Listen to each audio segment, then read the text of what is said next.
Hoy, en Renovando tu Mente, la mano invisible de Dios.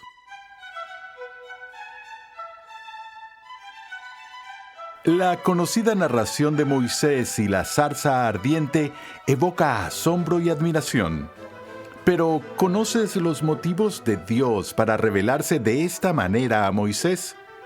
En esta nueva serie que comenzamos hoy, R.C. Sproul examina el relato bíblico del encuentro de Moisés con el Dios Santo que cambió su vida. A través de 10 lecciones, explica el significado de la aparición de Dios en la zarza ardiente, así como la importancia de sus palabras a Moisés. Además, el Dr. Sproul demuestra cómo la venida de Jesucristo está prefigurada en este encuentro entre Dios y Moisés en Tierra Santa. Recuerda que en nuestra página web renovandotumente.org puedes solicitar una guía de estudio gratuita de esta nueva serie para tu edificación personal o para usarla en grupos pequeños. Cuando leemos la Biblia, nos damos cuenta de que Dios siempre se ha dedicado a atraer a un pueblo hacia sí. Lo que Pedro describe como un linaje escogido, un sacerdocio real, una nación santa. Vemos cómo se desarrolla su plan redentor en las primeras páginas del Génesis y su culminación en el Apocalipsis. En medio, hay un acontecimiento tras otro que ejemplifica la providencia de Dios. En esta serie nos enfocaremos en uno de esos primeros acontecimientos, y en el centro del mismo se encuentra un hombre que el Dr. R.C. Sproul consideraba la figura más importante del Antiguo Testamento. La mano invisible de Dios dirigió la vida de Moisés desde el principio. Acompáñame al salón de clases a escuchar al Dr. R.C. Sproul mientras analiza cómo el Señor apartó providencialmente a Moisés para su importante papel en la historia redentora. Esta noche vamos a dar inicio a una nueva serie de mensajes, la cual tendrá 10 sesiones y estará centrada en la importancia del encuentro que Moisés tuvo en el Antiguo Testamento con Dios en la zarza ardiente. Estoy convencido de que ese episodio es un episodio decisivo, no solo para la vida de Moisés, no solo para la historia de Israel, sino para la historia del mundo entero. Lo que voy a hacer en las primeras 2 sesiones es ver un poco el periodo de la vida temprana de Moisés que lo condujo a ese encuentro en la zarza ardiente. Los últimos 8 mensajes se centrarán en la teología que es revelada, es decir, el conocimiento de Dios que nos es revelado en ese evento en particular. Hoy estoy leyendo de la Nueva Biblia de Estudio de Ginebra, y si tienes esa o la Biblia de Estudio de la Reforma, verás en la cubierta el logo de esta Biblia, el cual fue el símbolo de la Reforma Protestante, cuyo símbolo es, por supuesto, el de la zarza ardiente. Entonces, empecemos viendo la primera parte del libro de Éxodo, en el primer capítulo. En el versículo 8 del capítulo 1, leemos una declaración que es algo inquietante, es fatídica, introduce una noción profunda y gran preocupación que prepara el escenario para todo lo que viene en el libro de Éxodo. Verso 8 dice así: y se levantó sobre Egipto un nuevo rey que no había conocido a José. Si estás familiarizado con la historia que es revelada en el libro de Génesis, de inmediato sientes el peso de esta declaración, porque el libro de Génesis termina cuando los hijos de Israel son convocados a mudarse de Canaán, donde la hambruna había golpeado muy fuerte, y ahora van a las fronteras de Egipto, donde José estaba desempeñándose como primer ministro. Y a esta familia judía se le dio la tierra de Gosén para que se estableciera. Conforme pasaron los años, la población de este grupo judío que vivía dentro de las fronteras de Egipto creció de forma exponencial y se convirtió en un grupo grande dentro de la población de Egipto. En el pasado gozaban del favor del faraón, quien había ascendido a José al nivel de primer ministro, pero ahora todo eso queda atrás y un nuevo faraón llega al poder. Aquí se nos dice que no había conocido a José, y eso muestra un cambio radical en la relación entre los visitantes judíos o inmigrantes y el país anfitrión de Egipto. Y este nuevo rey dijo a su pueblo: miren, el pueblo de los hijos de Israel es más numeroso y más fuerte que nosotros. Eso es quizás una hipérbole, no eran tan grandes, pero a sus ojos estaba muy preocupado por el crecimiento de los israelitas en medio de ellos. Entonces dice: procedamos, pues, astutamente con ellos, no sea que se multipliquen y en caso de guerra se unan también con los que nos odian y peleen contra nosotros y se vayan de la tierra. Estaban diciendo: tenemos que ser astutos aquí, debemos tener cuidado. Por un lado, no queremos que se vayan, porque son nuestra fuerza de trabajo esclava de la cual depende toda la economía. Pero a la vez no queremos que se vuelvan tan numerosos y tan fuertes que si somos atacados por otra nación, ellos se levanten en una insurrección y se unan a nuestros enemigos y nos destruyan. Así que lo que tenemos que hacer es mantenerlos aquí, pero mantenerlos tan débiles como nos sea posible. Así que ahora el faraón instituye un programa con ese fin, y escuchen lo que implican sus tretas. Entonces pusieron sobre ellos capataces para oprimirlos con duros trabajos. La idea aquí es que cuanto más pesadas sean sus cargas durante la esclavitud, es menos probable que vivan hasta la vejez, por lo que la esperanza de vida, en especial de los hombres entre los hebreos, se acortará. Continúa diciendo: y edificaron para Faraón las ciudades de almacenaje, Pitón y Ramsés, pero cuanto más los afligían, más se multiplicaban y crecían. Así que tuvieron el resultado exactamente opuesto a lo que Faraón y sus tretas habían tratado de lograr. Y así ellos temían a los hijos de Israel. Entonces los egipcios obligaron a los hijos de Israel a trabajar duramente. Es decir, de nuevo, ellos les aumentaron la carga, les amargaron la vida con dura servidumbre en hacer barro y ladrillos y en toda clase de trabajo de campo. Y así todo el servicio que hicieron se hizo con rigor. Ahora, lo que viene a continuación es muy importante para la historia del mundo. ¿Ves la situación que tiene el faraón y lo que está tratando de controlar? Antes de ver lo que viene a continuación, quiero hacer esta pregunta. Una pregunta que con facilidad empezaría una discusión entre cristianos. ¿Quién crees que fue la persona más importante en todo el Antiguo Testamento? Puedo escuchar varias nominaciones para ese cargo.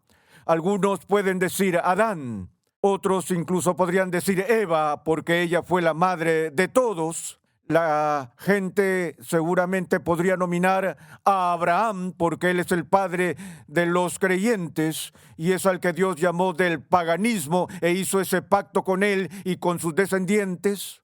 Algunos podrían nominar a David como el prefigurado del rey que vendría en los días del Nuevo Testamento en la persona de Jesús. Todas esas personas que acabo de mencionar son, creo, candidatos legítimos. Es como preguntar quién es el mejor jugador de fútbol de la historia. Puedes argumentar esas preguntas por siempre. Para mí, en cuanto a la historia redentora, la persona más importante en todo el Antiguo Testamento es Moisés. ¿Por qué? No solo porque sacó a la gente de la esclavitud en el Éxodo, que nuevamente fue un evento decisivo para toda la historia, sino porque también fue el mediador del antiguo pacto, al igual que Jesús es el mediador del nuevo pacto. Y es a través de él que Dios entregó la ley a Israel en la entrega de los 10 mandamientos. Yo veo esto de la siguiente manera.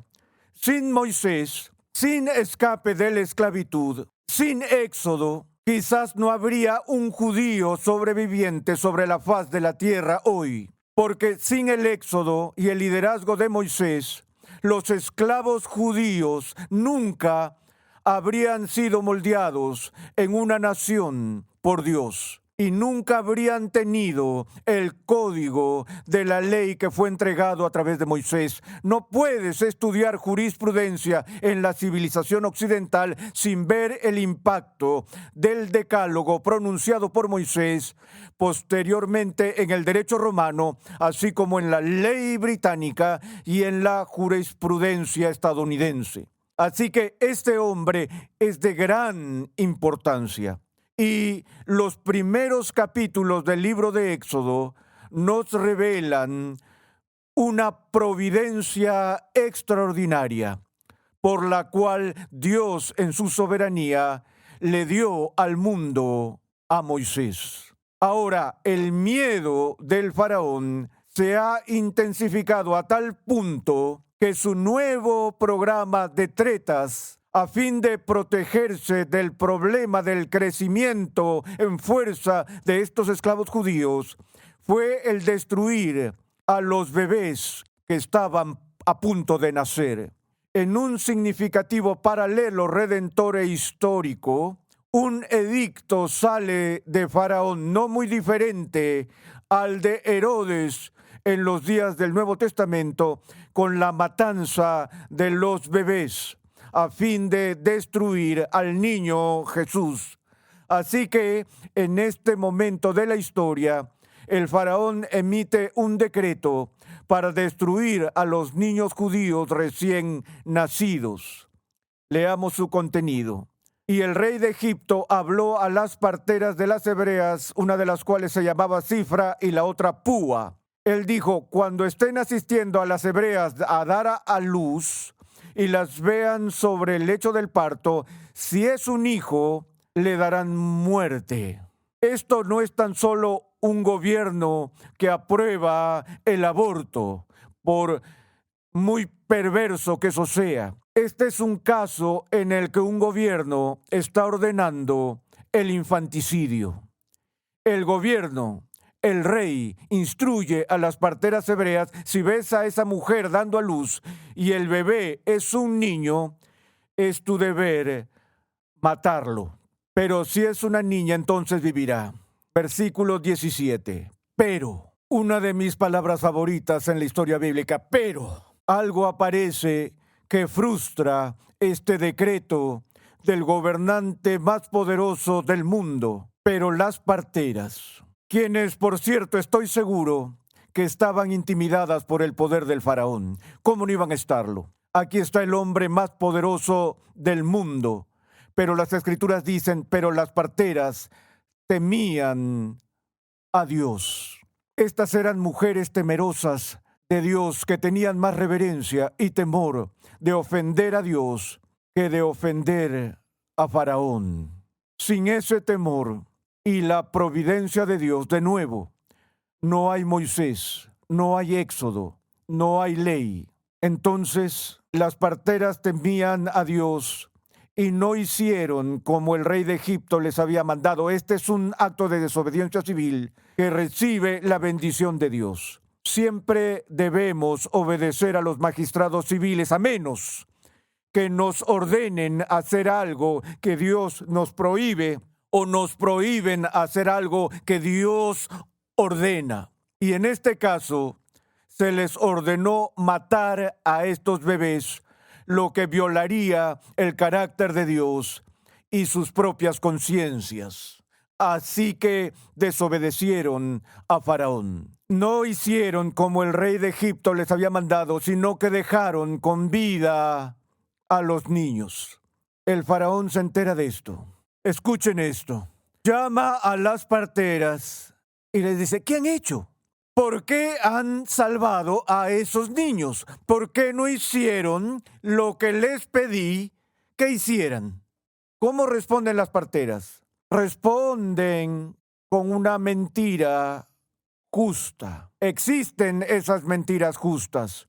Entendemos en la ética bíblica de que hay santidad en la verdad y debemos decir la verdad siempre que podamos, pero el principio es este, que siempre debemos decir la verdad a quien se le debe la verdad. Es decir, siempre estamos llamados a decir la verdad, toda la verdad y nada más que la verdad en el caso de justicia. Pero si el enemigo cruza tus fronteras y quiere saber dónde se encuentra ubicada tu defensa, no estás obligado a revelar esa información secreta. Si un asesino viene a tu casa y quiere saber dónde está tu hijo y sabes que su intención es matarlo, Dios no te exige que le digas, él está escondido en el dormitorio.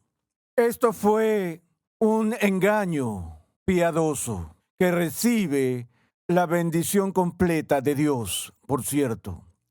Le dijeron a Faraón, es que las mujeres hebreas no son como las egipcias, pues son robustas y dan a luz antes que las parteras lleguen a ellas. No hay un trabajo de parto largo para estas damas. Es decir, cuando están listas para dar a luz, ¡boom!, tienen al bebé antes que las parteras puedan llegar allí. Por lo tanto, se nos dice, Dios favoreció a las parteras. Dios bendijo a estas mujeres por su valiente desobediencia y por no seguir el programa de Faraón.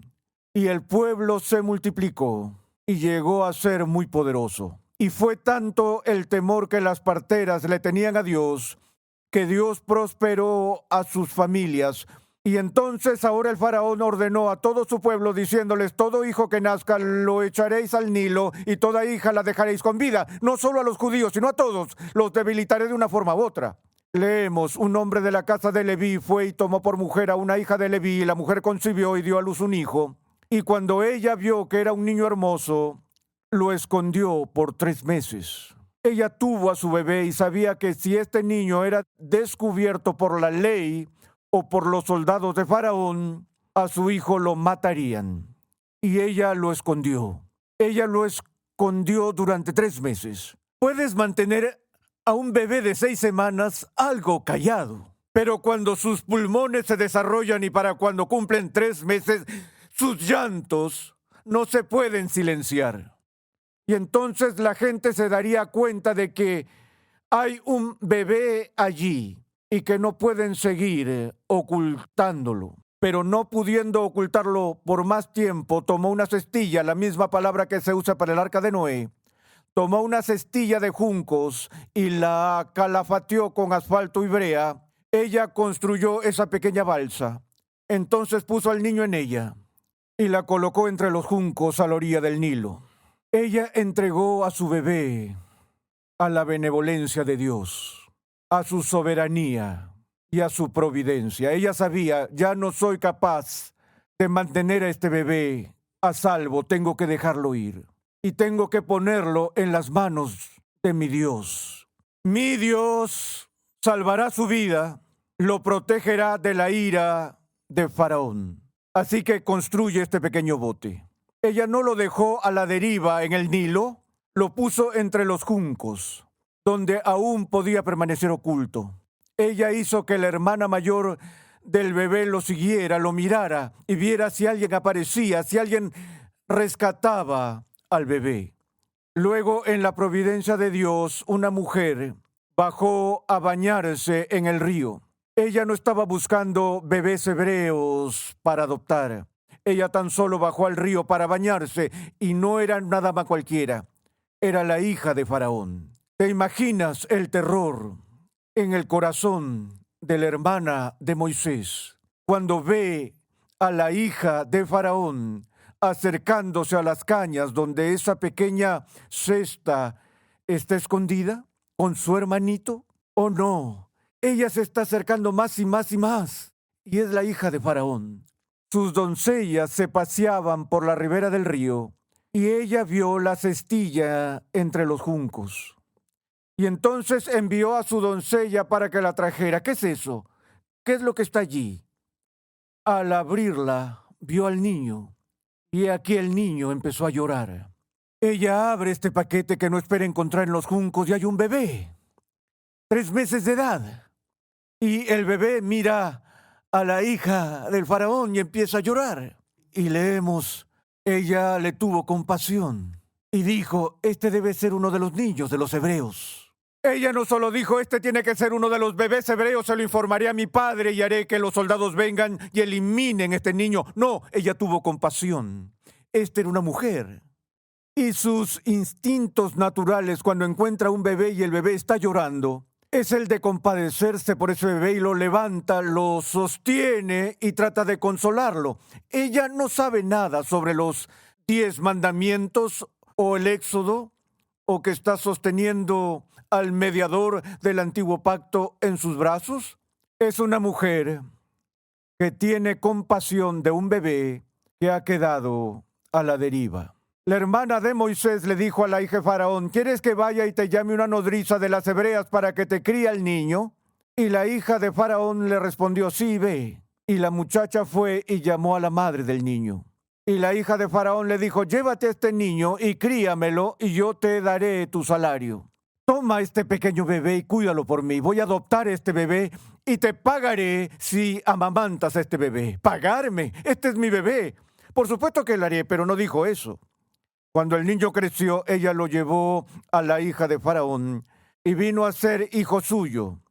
Y le puso por nombre Moisés, pues lo he sacado de las aguas. Así es como la vida de Moisés empieza. Pasarán 80 años desde ese momento hasta que Moisés se encuentre con el Dios viviente en la zarza ardiente, en el desierto madianita.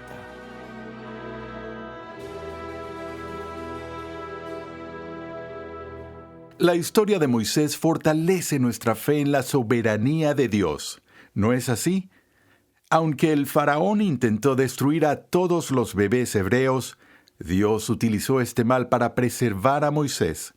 Era el hombre elegido por Dios y fue protegido milagrosamente para hacer la obra de Dios. Te invitamos a visitar nuestra página web renovandotumente.org, donde podrás solicitar gratuitamente la guía de estudio de esta nueva serie. Allí, además, encontrarás nuestro archivo de episodios pasados, artículos y contenido multimedia y muchos recursos más que producimos con la finalidad de cumplir con nuestra misión de proclamar, enseñar y defender la santidad de Dios en toda su plenitud a tantas personas como sea posible. Moisés quedó asombrado cuando se encontró con una zarza que ardía pero no se consumía. Entonces escuchó una voz en medio de las llamas. En el siguiente episodio de Renovando tu Mente, R.C. Sproul nos adentra en este significativo momento de la historia redentora. Escucha un avance de nuestro próximo programa. Este es uno de los momentos más importantes en la historia del Antiguo Testamento, cuando Dios escuchó el gemir de este pueblo. Cuando Dios escuchó los gemidos de estos esclavos en Egipto.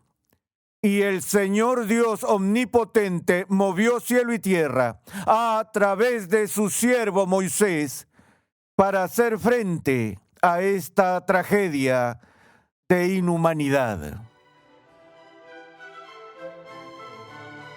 Renovando tu Mente es una producción de los Ministerios Ligonier, la confraternidad de enseñanza del Dr. R.C. Sproul.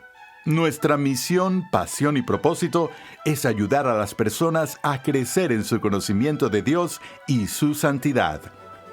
Nuestra programación es posible gracias al generoso apoyo en oración y financiero de cristianos alrededor del mundo. Para hacer tu donación, por favor visita nuestra página web renovandotumente.org. Dios llama a su pueblo a ser transformado por la renovación de su mente. Es por esta razón que transmitimos una enseñanza que expone las glorias de Dios reveladas en la Biblia en el contexto de la cultura, la filosofía, la apologética, la ética y la historia de la Iglesia. Para contactarnos, por favor envíanos un correo electrónico a programa@renovandotumente.org con tus preguntas, testimonios y comentarios. Recuerda que en nuestra página web renovandotumente.org puedes adquirir gratuitamente la guía de estudio de la serie de hoy y además encontrarás una amplia variedad de recursos tales como clases, artículos y contenido multimedia con la finalidad de cumplir con nuestra misión de proclamar, enseñar y defender la santidad de Dios en toda su plenitud a tantas personas como sea posible. Sintonízanos nuevamente en esta misma emisora y en este mismo horario y únete a nuestra gran comunidad virtual en las redes sociales.